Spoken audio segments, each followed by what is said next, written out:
2 பேருக்குமே வணக்கம். எப்படி இருக்கீங்க வணக்கம். 2 பேரும்? நல்லா இருக்கோம். நீங்க எப்படி இருக்கீங்க? நல்லா இருக்கேன். சந்தோஷம். அது என்ன ஆடுகாலி குடும்பம்? புதுசா இருக்கே இது. ஆடுகாலி குடும்பம்னு சொன்னாலே தமிழ்நாட்டை பொறுத்த வரைக்கும் ஒரு நெகட்டிவான நேம் தான். இந்த உலகத்துல யாரும் எங்கள கலாய்க்க கூடாது. நாங்களே எங்கள கலாய்ச்சுப்போம். அப்படியா? அப்படியும் சொல்லலாம். இருந்தாலும் இந்த டிக்டாக் செயலின்னு வந்துச்சு பாத்தீங்களா? அந்த சமயத்துல எங்க குடும்பத்திலே எங்களை வந்து நிறைய பேரு எங்களால வெளியில தலை காட்ட முடியல. நீங்க 2 பேரும் பண்றது எங்களுக்கு வந்து என்ன பெரிய ஆடுகாலி குடும்பமா இருக்கு அப்படின்ற மாதிரி எல்லாம் கேட்டிருந்தாங்க.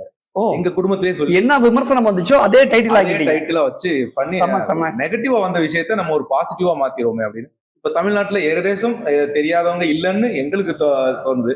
நான் ஆடுகாலி குடும்பம்னா ஒரு பாசிட்டிவ் வைப் வருதுன்னு நிறைய பேர் சொல்லி எங்களுக்கு கேள்வி. இந்த மாதிரி ஒரு பாசிட்டிவா மாத்துவோமேன்னு மாத்தினதான் இந்த ஆடுகாலி குடும்பம். உங்களுடைய துணையார் என்ன சொல்றாங்கன்னா அவங்கள்ட்ட கேட்கலாம். ஆடுகாலி நீங்க என்ன சொல்ல போறீங்க?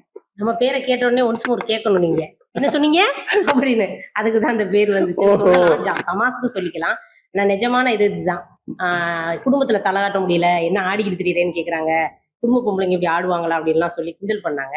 அதையே எங்க சின்ன மையன் என்ன சொன்னாருன்னா, ஆடுகாலி குடும்பம்னு அப்படின்னா என்னப்பான்னு கேட்டப்ப விரிவாக்கத்தை அவங்க சொன்ன உடனே சரி அதையே நம்ம ஒரு சேனலுக்கு ஓபன் பண்ணி அந்த பேர் வச்சிருவோம்.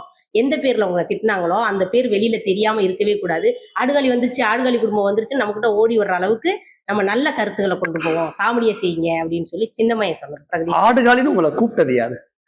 எங்க வீட்டாளுங்க. எங்க குடும்பத்துல எங்க மாமா அவங்க சொன்னது, ஆடுகாலித்தனமா தெரியாத அப்படி நீ வீடியோ பண்றது நமக்கு வெளியில தலை காட்ட முடியல, நாங்க தமாஸ் தான் பண்ணிக்கிட்டு இருந்தோம், டான்ஸ் எல்லாம் கிடையாது, இப்பதான் டான்ஸ் ஆட. தமாசுனா என்ன மாதிரி தமாசு?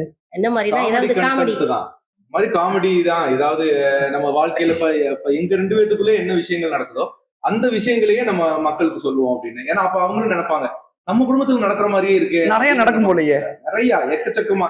ஏன்னா நிறைய பேர் மனசுல இருக்கிறத நம்ம வந்து ஒரு படமா பார்க்கும்போது அவங்களுக்கு ஒரு ஃபீல் வரும்ல.